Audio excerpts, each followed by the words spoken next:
10 ನಿಮಿಷದಲ್ಲಿ ಮಾಡೋದೊಂದು ರಸ ತೋರಿಸ್ತಾ ಇದ್ದೀನಿ. ಇದು ಜೀರಿಗೆ ರಸ ನೋಡಿರಿ. ಅದಕ್ಕೆ ಏನೇನು ಬೇಕು ಅಂದರೆ ಕೊಬ್ಬರಿ ತೊಗೊಂಡಿದ್ದೀನಿ ನಾನು, ಚಿಕ್ಕ ಚಿಕ್ಕದಾಗಿ ಕಟ್ ಮಾಡಿ ಹಾಕ್ಕೊಂಡಿದ್ದೀನಿ. ನೀವು ಹಸಿ ಕೊಬ್ಬರಿ ಬೇಕಾದ್ರೆ ಹಾಕ್ಕೊಬೋದು. ನಮ್ಮ ಮನೆಗೆ ಹಸಿ ಕೊಬ್ಬರಿ ಇರಲಿಲ್ಲ, ನಾನು ಒಣ ಕೊಬ್ಬರಿ ಹಾಕ್ಕೊತಾ ಇದ್ದೀನಿ. ಬೆಳ್ಳುಳ್ಳಿ ಒಂದು 5 ಎಸಳು, ಒಂದು ಅರ್ಧ ಈರುಳ್ಳಿ ಕಟ್ ಮಾಡಿ ಹಾಕ್ಕೊತಾ ಇದ್ದೀನಿ. ನಮ್ಮ ಚಾನಲ್ ಇಷ್ಟ ಆದರೆ ಸಬ್ಸ್ಕ್ರೈಬ್ ಮಾಡಿರಿ, ಲೈಕ್ ಮಾಡಿರಿ, ಕಮೆಂಟ್ಸ್ ಮಾಡಿರಿ, ಶೇರ್ ಮಾಡಿರಿ. ನೋಡಿರಿ, ಒಂದು ಸ್ಪೂನ್ ಸಾಂಬಾರು ಪುಡಿ ಹಾಕ್ಕೊತಾ ಇದ್ದೀನಿ. ನಾವು ಮನೆಗೆ ಮಾಡಿರೋ ಸಾಂಬಾರು ಪುಡಿ. ನೀವು ಬೇಕು ಅಂದರೆ ಮೆಣಸಿನ್ಕಾಯಿ ಹಾಕ್ಕೊಳ್ರಿ. ಒಂದು 5 ಕರಿಮೆಣಸು. ನಿಮಗೆ ಬಾಯಿ ಕೆಟ್ಟೋದಾಗ ಈ ರಸ ಮಾಡ್ಕೊಂಡು ತಿಂದ್ರಿ, ತುಂಬ ಚೆನ್ನಾಗಿರ್ತೈತೆ. ಒಂದು ಸಲ ಟ್ರೈ ಮಾಡಿರಿ. Asha Gowda YouTube channel Kannada vlogger. ನೋಡಿರಿ, 1 ಟೀ ಸ್ಪೂನ್ ಜೀರಿಗೆ ಹಾಕ್ಕೊತಾ ಇದ್ದೀನಿ ನಾನು. ಅದನ್ನು ಮಿಕ್ಸಿಗೆ ಒಂದು ಸುತ್ತು ರುಬ್ಕೊಂಬರ್ತೀನಿ ನಾನು. ಅದು ಒಣ ಕೊಬ್ಬರಿ ಅಲ್ಲ, ಸ್ವಲ್ಪ ಬೇಗ ನುಣ್ಣಗಾಗಲ್ಲ ಅಂತ. ನೋಡಿರಿ, ತರತರಿಯಾಗಿ ರುಬ್ಕೊತಾ ಇದ್ದೀನಿ ನಾನು.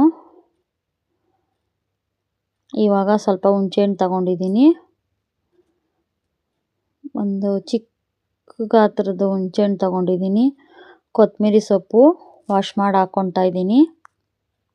ನೀರು ಎಷ್ಟು ಬೇಕೋ ಅಷ್ಟು ಹಾಕ್ಕೊಂಡು ನುಣ್ಣಗೆ ರುಬ್ಕೊಂಬರ್ಬೇಕು. ಆದಷ್ಟು ನೀವು ಎಷ್ಟು ನುಣ್ಣಗೆ ರುಬ್ತೀರೋ ಅಷ್ಟು ಸಾಂಬಾರು ಚೆನ್ನಾಗಿರ್ತೈತೆ. ರಸಮ್ಮು ನೀವು ಒಂದು ಸಲ ಟ್ರೈ ಮಾಡಿರಿ.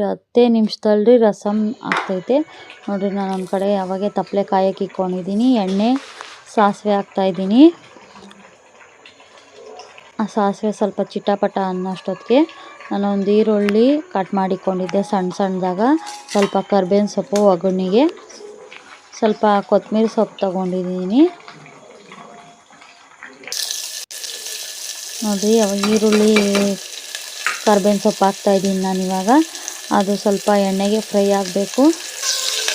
ಸ್ವಲ್ಪ ಉಪ್ಪು ಹಾಕಿ ಎಣ್ಣೆಗೆ ಫ್ರೈ ಮಾಡಿರಿ. ನೋಡಿ, ಫ್ರೈ ಆಗಿದೆ.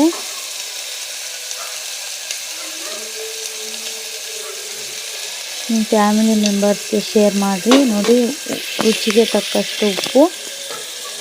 ಅದು ಬೇಗ ಸಾಫ್ಟ್ ಆಗ್ತೈತೆ ಉಪ್ಪು ಹಾಕಿದ್ರೆ. ನೋಡಿ, ಸಾಫ್ಟ್ ಆಗಿದೆ. ಇವಾಗ ನಾನು ಅವಾಗೆ ಮಸಾಲೆ ರುಬ್ಕೊಂಡಿದ್ನಲ್ಲ, ಅದು ಹಾಕ್ತಾಯಿದ್ದೀನಿ ನಾನು ಇವಾಗ.